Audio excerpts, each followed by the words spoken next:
Lalu ada agility. Agility itu kemampuan untuk menyesuaikan kebutuhan. Artinya begini, ketika kita memiliki sebuah server web misalkan. Web kita awalnya hanya sebuah virtual machine, lalu ketika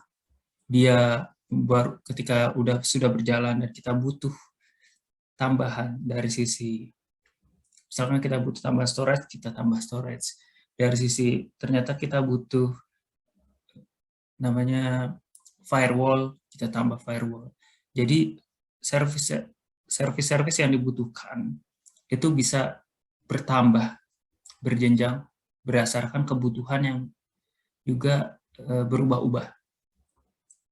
Kebutuhan yang sekarang nanti siapa tahu bertambah lagi. Misalkan kayak tadi, misalkan web service awalnya dia cuma di satu VM, ketika ada kebutuhan security dia ditambahkan dengan firewall, ketika ada kebutuhan apa lagi ditambahkan yang lain lagi, begitu seterusnya.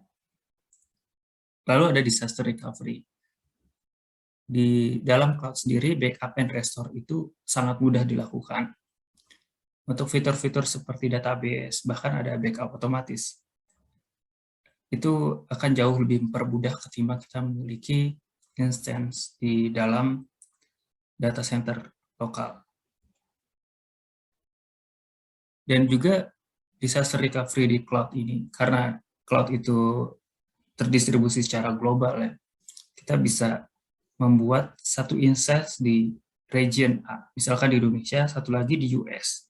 Itu bisa terhubung sehingga ketika data center di Indonesia terjadi bencana, backup-nya sudah ada di US. Seperti itu. Lalu ada geo distribution.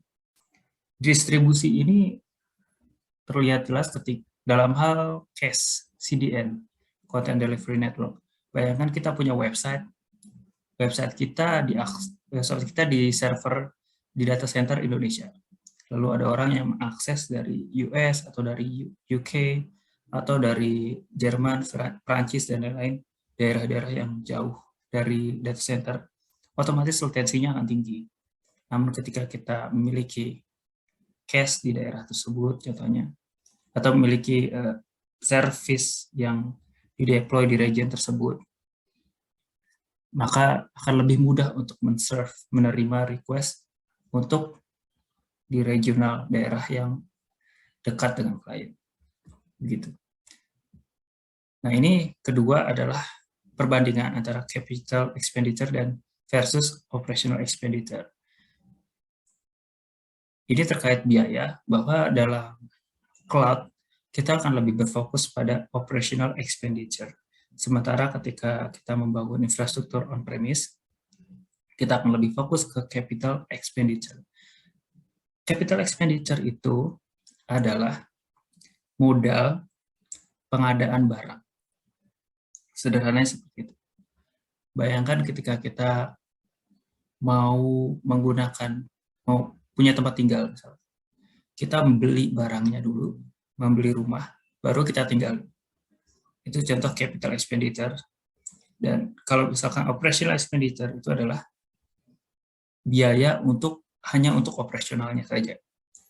Ketimbang kita beli rumah, kita ternyata lebih baik ngontrak, tapi harganya lebih terjangkau dan bisa jangka panjang, kayak gitu. Itu contoh operational expenditure di mana kita mengeluarkannya per bulan rutin, atau kita taruh di awal banyak, tapi tetap ada operasional juga, cuma nggak sebanyak ketika kita menggunakan operational expenditure. Contohnya kalau capital expenditure itu adalah kita beli server, kita beli storage, disk drive, kita beli untuk network itu ada router, ada switch, kabel, dan lain-lain. Terus ada untuk BCDR, kita harus membangun data center di daerah lokal kita dan juga daerah per region, daerah backup region kita, untuk bangunan fisik, teknisi, biaya teknisi, dan lain-lain. Itu contoh capital expenditure. Di operational expenditure, biaya itu biasanya hanya membayar biaya sewa, bergantung kebutuhan, atau biaya service lah jatuhnya, service yang ditawarkan, jasanya. Di sini kita melihat bahwa secara grafik cost, Kalau capital expenditure itu bentuknya seperti tangga. Kita beli, lalu biayanya datar, operasional datar, beli lagi naik, terus datar, beli lagi naik.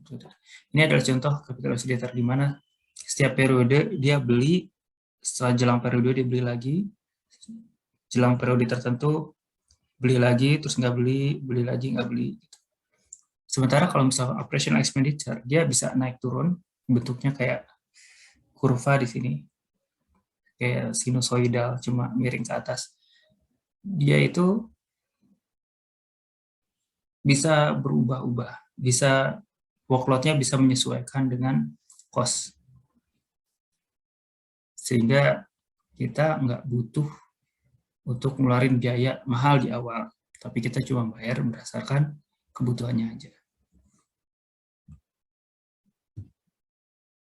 Nah, yang terakhir, ini di cloud ada nama cara konsumsinya itu nama consumption based model, di mana nggak ada biaya di awal, kita nggak perlu beli dan mengelola infrastruktur yang mahal, jadi kita nggak butuh teknisi dalam hal data center, kita cuma butuh gimana caranya operasionalnya dari service ini tetap berjalan, terus hanya bayar apa saja yang digunakan, kita nggak perlu. Jadi kalau misalkan kita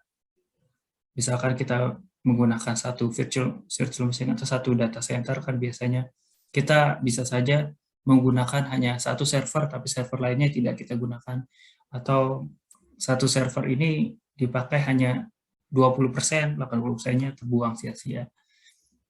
Tapi kalau di cloud, kita bisa menggunakan itu seoptimal mungkin.